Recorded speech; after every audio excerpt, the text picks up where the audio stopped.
Hey guys, and welcome to the 6th episode of the MTA Scripting School. As I said in last episode, in today's episode we are going to take a look at EventHandlers. I just did a little shitty painting here. I'm sorry that it looks so bad. Okay, so what this means is just you, the player, is doing something, just like joining the server, leaving the server, pressing a key, changing position, all that kind of stuff. Then, when you do that stuff, the event handler gets triggered for that stuff, and the event handler triggers functions bound to the event. I hope this is a little understandable. So I opened a little overview of all the predefined scripting events for the server. As you know, there's also client, but currently we are working with the server. So yeah, so you can see we have one client event on the server event, and that's on console. We have call shape events, we have element events, we have marker events, pickup events, player events, pet events, resource events, server events, vehicle events, and weapon events. So as you can see, player events are on player ban, on player chat, on player private message, on player connect, on player changed nick, all that kind of stuff. So in this episode we are just going to make a little welcome player to our server script. So what you're gonna need for that is the on-player join event handler. And on this page you can see this event is triggered when the player joins the server, the parameters the event handler uses, gives, and the source of the event, which in this, on the on-player join event, is the player who joined. Then we have two examples here, and yeah, let's just, oops, that's not the one thing I want to open here. Okay, so what do we need? To make an event handler we have to write @EventHandler, then open bracket and type in the name of the event, which is on player join. Then bind the event. We're going to bind it to root, not resource root, sorry. And we are going to call the function called say hello.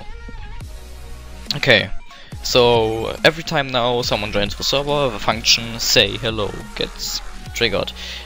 Why do we have root here? We can write eRoot, by the way, just to keep our variables used. So we use root because we can't use resource root because no player joins to our resource, they join to the root, not to a resource. So if you now write function say hello, and since there are no parameters for which the event triggers, we don't need to write anything in these brackets. So now every time someone joins, this stuff gets executed. So let's just write show message, a player joined the server. Okay, now start our resource, reconnect. And you can see in the chat box a player joined the server. Pretty damn nice. So now how do we do it that we write the player name instead of player where? We use a function. Let's just make a local variable because we just want to use this variable inside of this function. Player name equals get player name and the name of the player is source, because as you can see here, on source is the player who joined. And now we can write player name dot joined the server. Welcome dot player name. And let's just write this in white. So this will write the player name plus the then connects the player name with this string because of the 2 dots, and this string here then gets connected with this string. So when we connect, there will say welcome LCN gear joined the server, welcome LCN gear. So let's just restart the resource and reconnect. As you can see, LCN gear joined the server, welcome LCN gear. The first thing is orange because my nickname is orange, and I did not my name has no color code in it, as you can see here. So the output chat box uses the normal color. So to fix that, we can just do hashtag FFFFF dot. This is one way of doing it, and in my opinion the best way, because you could also do like player name equals get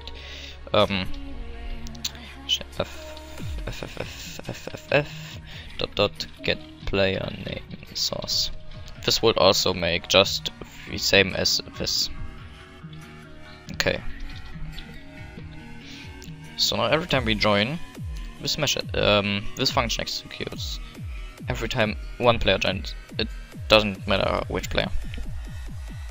And now let's make one for on player leave. It's not on player leave, no. Right. It's let me check. On player quit. There you can see. And on player quit has some parameters, which is quit type, which can be unknown, quit, kicked, banned, bad connection, timed out. The reason if the player was kicked, and the responsible element, which is the element who kicked or banned the player, and the source is the player that left player. So what we now do, we can copy the nickname, the event name, at EventHandler on player join, bind it to our root, and then make say bye. Now function say bye, and local player name, local player name equals get player name source, and we're gonna use the quit type argument, which is this one, quit type, which can be one of these, and we're gonna write this right. Okay, now we do show message hashtag FFFFFF dot player name dot hashtag FFFFFF disconnected, and then reason and dot quit type dot. This is just simple connecting a string together. As you can see, we use the quit type, we use the player name, and let's just also output this to the console, or should we? No, so every time we leave, this will, I don't think we will see it when we should aim and write something here or something like this, just like that. so we're not gonna use that. We're gonna use on player spawn. Yes. On player spawn has many arguments. Oh my god, so many arguments. Which we are not gonna use because I think we're gonna use on player wasted. I don't know if we're gonna use this or better on player spawn. No, but we are going to use on player wasted. So on player wasted, resources for player that died or got killed, and it has many arguments, which is the total ammunition, which is an integer representing the total ammo the victim had when he died, the killer weapon, the body part, where the hit was when he died, the last hit, and a stealth boolean, which will tell us if it was a stealth kill or not. Okay, so the event is on player wasted. You can just copy it out of here, and now, whoops. And now just at event handler on player wasted root respawn player function respawn player. We won't need any argument from the arguments we have here. Also, if you want to use the killer argument, you still have to write total ammo as an argument in here, because it's the first argument that we get is the total ammo, then the killer weapon, and that. So to respawn the player, we can use a function which is this, the spawn player function, which we will use. The spawn player function just spawns a player, as I said.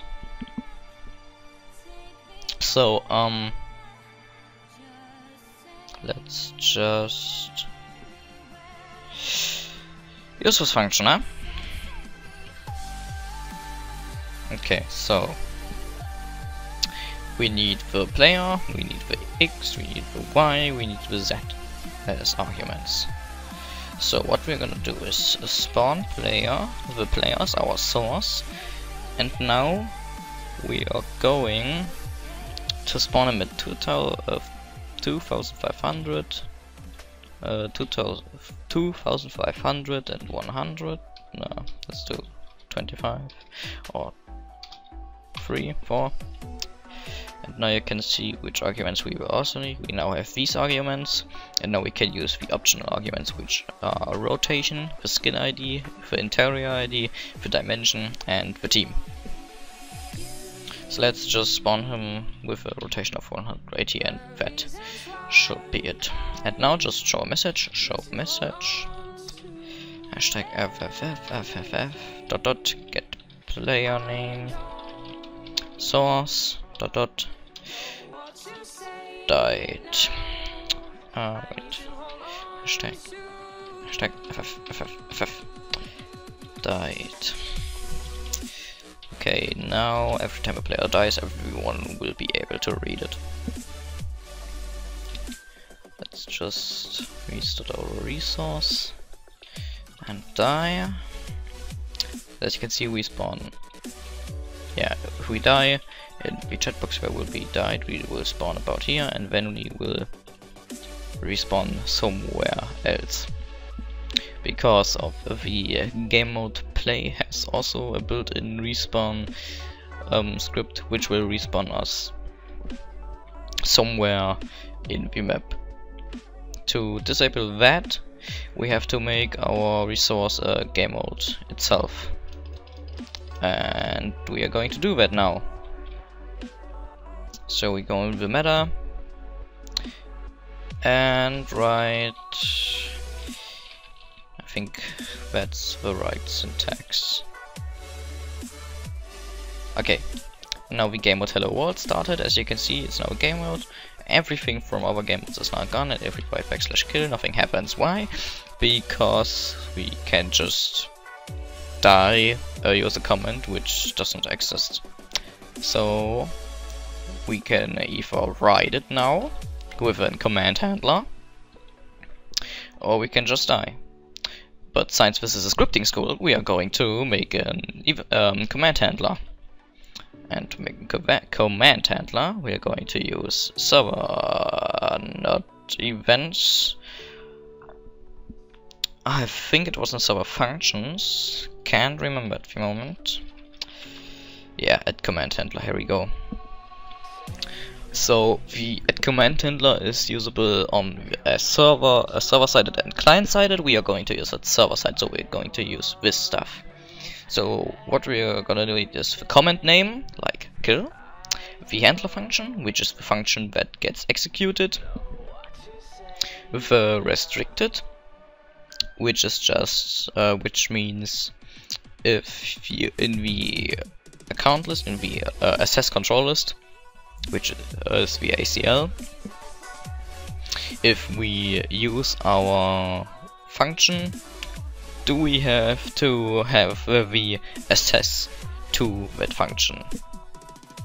So just the best is to use false on this. If it's comment like we don't know, it just kills yourself.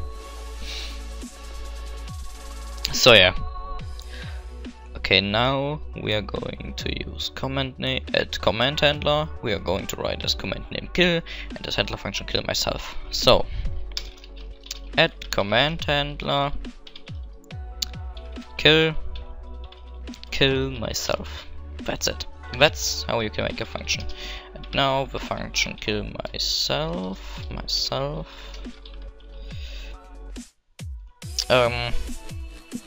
Also, what I forgot to say is when an event gets triggered, an command handler, the first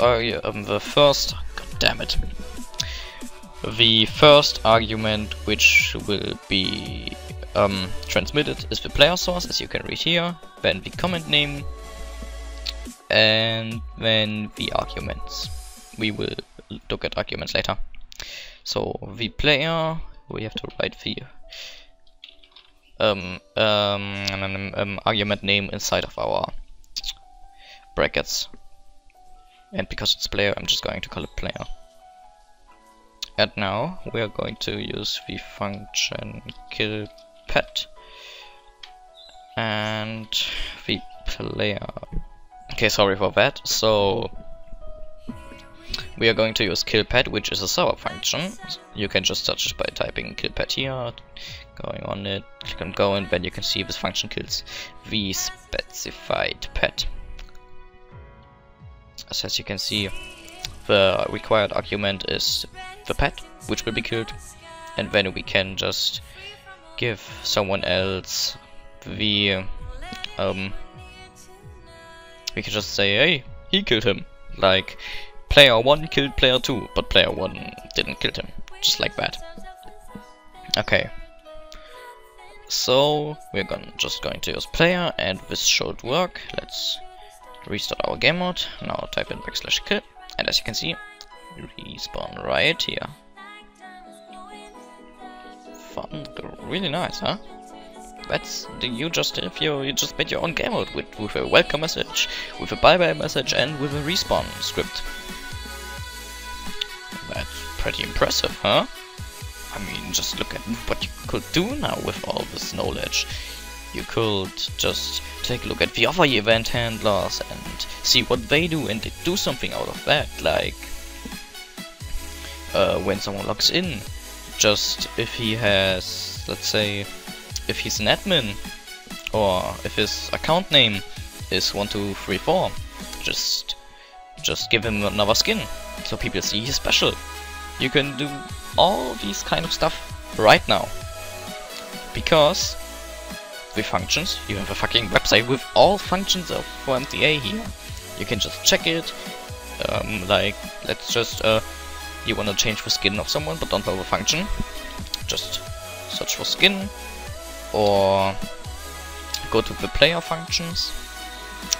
As you can see all the player functions, and there will be probably somewhere a function which will change the skin of the player.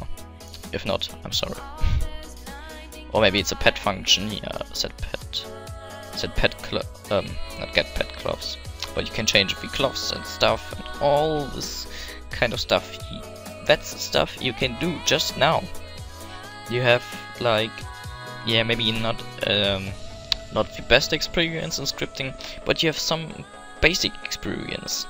You now know how to make a command handler and how to make event handlers. In the description there is a link to this website with all server functions, like all these player functions, all these pet functions. It's just very nice. So that's it for this episode. In the next episode, I don't really know what we can do there. We are probably going to take a look at the client events, or maybe we are going to make a little bit more advanced command handler with arguments. Yeah, we are going to do that. And in episode 7 we will do something else. So just play around with the event and command handlers, have fun with it, try to do something tiny with it, not do nothing uber big if you're not experienced enough, because when I started scripting I had that problem. I was like, okay, I know how to make a GUI, I know how to make that, yeah, let's do a login panel, and I was just like, yeah, fuck me. So do something tiny. Take a look at the server functions. Just keep focused on the server for now. You can use every function which is inside of here. You can just click on it, and then you can see how to use it. And most functions have a beautiful tiny example at the very bottom of the site. So that's it for this episode, and we are going to see us in the next episode.